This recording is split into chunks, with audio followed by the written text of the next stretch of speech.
आपला लढा यशस्वी व्हायचा असेल तर आपली विधानसभा लोकसभेमध्ये लोक घुसली पाहिजे। जरी आपल्याला माहिती आरक्षण मिळालं तर आपल्याला एसटी आरक्षणाच्या माध्यमातून आपलं आरक्षण पडणार आहे आणि नंतर आपले लोक आमदार खासदार होणार आहे, परंतु ही मुजोर व्यवस्था आपल्याला हे आरक्षण सहजासहजी मिळवून देणार नाही।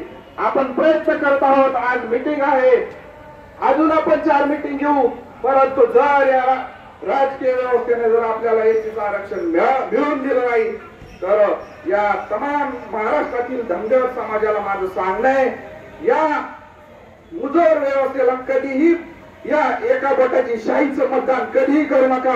आपला फटका तुटका कसलाही धनगर असू द्या, नेमका धनगर असू द्या, त्याला मतदान करा, परंतु या व्यवस्थेला कधीही मतदान करू नका।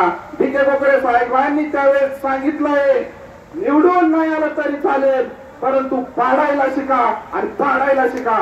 पुन्हा एकदा या व्यासपीठावरून आज या व्यासपीठावरती गणेश केसकर असतील, विजय समनाथ साहेब असतील, माऊली हरनाव साहेब असतील, दीपक बोराडे साहेब असतील, योगेश धरम साहेब असतील, यशवंत गायके साहेब असतील, हे यांचे खरंच आज आमच्या कुटुंबाने काय सोचलंय ते आम्हाला नक्कीच माहिती आहे।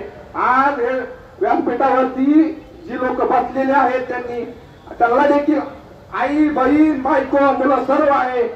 ज्यावेळेस आपल्या कुटुंबावरती जी परिस्थिती त्यावेळेस दुःख हे सर्वात मोठं असतं, त्यामुळं ही जे लोक त्याग करून या ठिकाणी उभे आहे बसलेले आहेत, त्यांना साथ देण्यासाठी या तमाम महाराष्ट्रातील धनगर समाजाला मी भिके कोकरे साहेबांचा मुलगा या नात्याने विनंती करतो, हात जोडतो, बांधवांनो या आरक्षण लढ्यामध्ये समाविष्ट व्हा, या लढ्याचा भाग व्हा आणि या प्रस्थापित व्यवस्थेला धडा शिकवायचं काम करा। जय हिंद, जय मल्हार, जय महाराष्ट्र।